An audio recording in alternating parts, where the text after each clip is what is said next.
অচক্ষ নামাজ পড়েই ভেবে বসবেন না যে অনেক কিছু করে ফেলছে। এক চিল্লা দিয়ে মনে করে ফেলবেন না যে দিনের জন্য অনেক কিছু করে ফেলছে।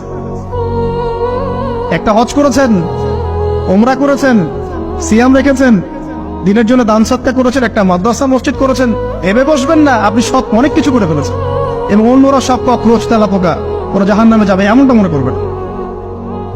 জানি না আমরা যে কার আমলের কতটুকু আল্লাহর কাছে কবুল হচ্ছে। তো এখানে এই ব্যক্তির সমস্যা ছিল এই, সে নিজের আমলটাকে অনেক ভারী মনে করছিল এবং সে স্টেটমেন্ট দিয়ে ফেললো যে তোকে আল্লাহ পাক মাফ করবে না। এই একটা কথা মন থেকে বলার কারণে তার ইহকাল পরকাল দুটা বরবাদ হয়ে গেল, সে জাহান্নামে চলে গেল। ঠিক আরেক ব্যক্তির ঘটনা আছে এমন, এগুলো সবগুলো রেফারেন্স আছে।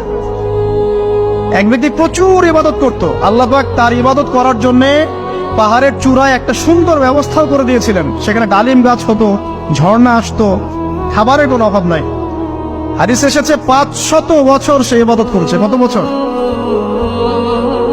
কিয়ামতের মাঠে এই ব্যক্তির অবস্থা এমন হবে, তাকে জান্নাতে প্রবেশ করানোর জন্য নিয়ে যেতে বলা হবে যাও আমার রহমতে জান্নাতে চলে যাও। আল্লাহ পাক তাকে এই কথাটা বলবেন, কিন্তু এই ব্যক্তি বলবে আমার আমলের কারণে আল্লাহ পাক বলবেন আমার রহমতে জান্নাতে চলে যাও। ব্যক্তি বলবে আমার আমলের কারণে।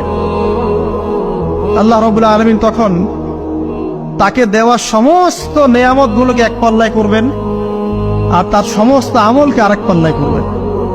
তারপর দেখা যাবে আল্লাহর সমস্ত নেয়ামত তার একটা চোখের সমান হয় নাই। কথা কি বুঝতে পারছেন? একটা চোখের যে নেয়ামত আল্লাহ পাকের, সমস্ত আমল ও 500 বছরের ইবাদত এতটুকু হয়নি। তারপর তাকে বলা হবে ওকে জাহান্নামে নিয়ে যাও। এবার জাহান্নামে যাওয়ার সময় সে বলবে আল্লাহ তোমার রহমতে আমাকে মাফ করো।